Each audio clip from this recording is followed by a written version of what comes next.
Back in World War II, they had many types of planes, like fighters, like these, bombers, and transports like these. But today I'm mostly focusing on the fighters.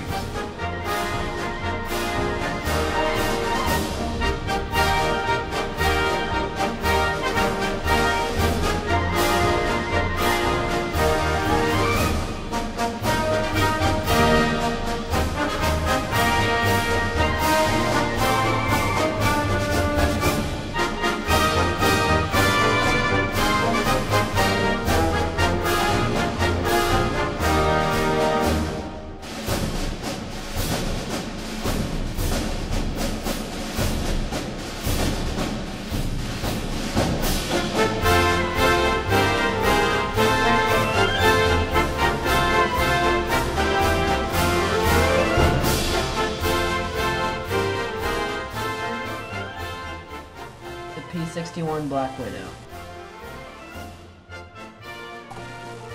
The P-61 Black Widow was the first working U.S. military plane. It was designed specifically for night interception of enemy planes. It was also the first plane designed specifically to use radar. Its first flight was on May 26, 1942, but it was introduced to the U.S. Air Force in 1944. There were 742 P-61s built, costing $190,000. They were retired in 1954.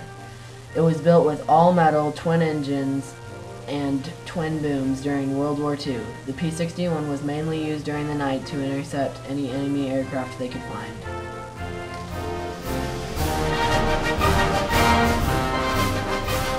The Grumman F4F Wildcat.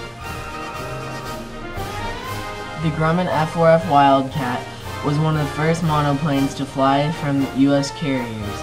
The Wildcat held the line against Zeros over Guadalcanal and the carrier battles in the Coral Sea, Eastern Solomons, and Midway.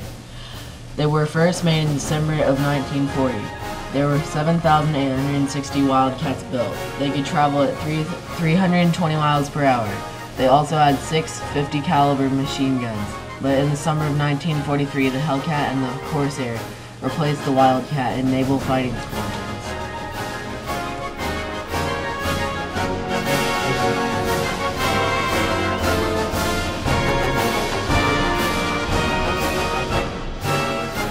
The P-51 Mustang. The P-51 Mustang was originally designed for a British specification. It was originally powered by an Allison V1710 engine, but it did not operate very well at high altitudes. But in April 1942, Ronald Harker, a British test pilot, flew the Mustang and was very impressed by it. But he suggested the new Mustang should work better with a Rolls-Royce Merlin 60 series engine, an engine that is good at high altitudes. The new engine improved the Mustang's speed by 100 miles per hour, reaching 440 miles per hour. Generally considered the best fighter of World War II, the Mustang had 6 50 caliber machine guns built into its wings. Hermann Göring said, "The day I saw Mustangs over Berlin, I knew the jig was up."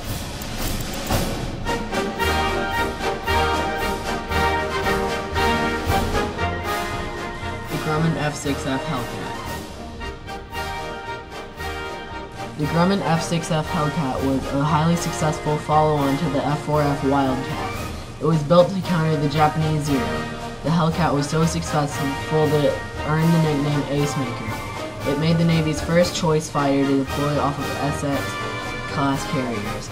In 1943 and 1944, the F4F ruled the Western Pacific skies. They started to make Hellcats in October 1942, and they entered service in 1943.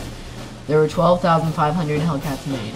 They had 6 50 caliber machine guns and could travel at 376 miles per hour.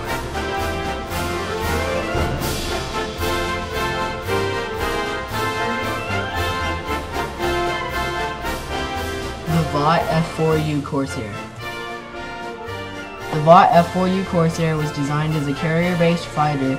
Though many rated it with the Mustang as the best fighter of World War II, its difficult handling and landing characteristics led to the Navy relying more on the Hellcat instead.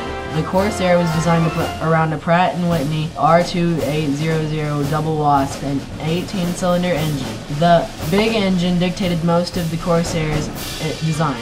The engine needed a big prop to absorb a lot of horsepower, so they chose a 13-foot 4-inch prop. It was the largest on a fighter at that time. Then the Corsair had to have a high fuselage to give the prop more clearance. Ordinary straight wings at that height would imply long and weak landing, so the bent wings were built to permit a short undercarriage.